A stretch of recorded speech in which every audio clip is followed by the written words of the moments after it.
নমস্কার বন্ধুরা, সুপর্ণার cookery Deloitte চ্যানেলে আপনাদের সবাইকে স্বাগত জানাচ্ছি। আশা করি আপনারা সবাই ভালো আছেন। আজকে আমি রাজস্থানের একটা ফেমাস সুইট রেসিপি বানাচ্ছি। সেই রেসিপিটাই আপনাদের সঙ্গে শেয়ার করব।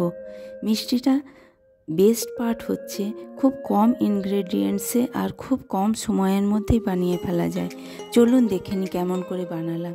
প্রথমেই আমি একটা প্যানের মধ্যে পরিষ্কার করা তিল 2 কাপের মতন নিয়ে নিলাম। এটা ভালো করে মিডিয়াম লো ফ্লেমে আমি রোস্ট করে নিচ্ছি। রোস্ট করে ঠান্ডা হতে দিলাম আমি। কিছুক্ষণ ঠান্ডা হওয়ার পর এটা আমি গ্রাইন্ড করে নেব। খুব মিহি করে গ্রাইন্ড হবে না, একটু পালস মোডে গ্রাইন্ড করে নিলেই হবে। এরপর আমি প্যানটা আবার বসিয়ে দিয়ে হাফ কাপের মতন গুড় নিয়ে সেই গুড়টা আমি মেল্ট হতে দিচ্ছি।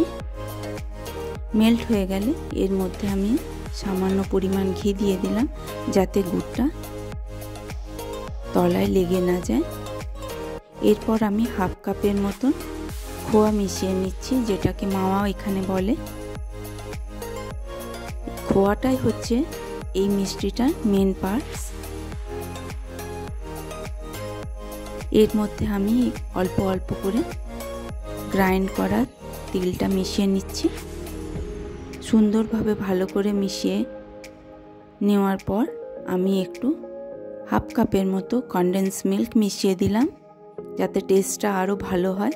আপনারা চাইলে কনডেন্স মিল্কের বদলে খোয়ার পরিমাণটা বাড়িয়ে দিতে পারেন। এইভাবে মিক্সচারটা রেডি হয়ে গেলে ফয়েল পেপারের উপর আমি মিক্সচারটা স্প্রেড করে দিচ্ছি। স্প্রেড করার পর আমি এর মধ্যে টুটি ফুটি স্প্রেড করে গার্নিশ করে নিলাম। আপনারা চাইলে এখানে ড্রাই ফ্রুটস গার্নিশ করে দিতে পারেন। এটা বরফির আকারেও আপনারা বানাতে পারেন। আমি রোলের আকারে এটা বানাচ্ছি বলে ফয়েল পেপারের ওপর আমি মিক্সচারটা স্প্রেড করে দিলাম। এরপর তিল ছড়িয়ে দিয়ে এটা রোলের আকারে আমি বানিয়ে নিচ্ছি। এইভাবে দেখুন রোলটা বানিয়ে নিতে হবে। একটু একটু করে শুকনো তিল ছড়িয়ে দিয়ে আর রোলটা বানিয়ে নিচ্ছি। এরপর পিস পিস করে আমি কেটে নিলাম রোলটা। এইভাবে আমার রেডি হয়ে গেল মাওয়া তিল মাওয়া রোল। রাজস্থানে যেটা স্পেশাল মিষ্টি, শীতকালে এটা ভীষণ প্রিয় সবাইকার।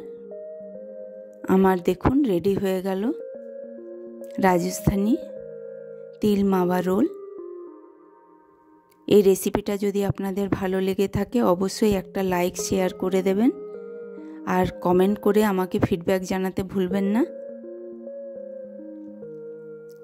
আপনাদের এই রেসিপিটা কেমন লাগলো অবশ্যই আমাকে ফিডব্যাক জানাবেন। বাড়িতে এই রেসিপিটা আপনারা একবার বানিয়ে এনজয় করতে পারেন। খুব সুস্বাদু খেতে হয়।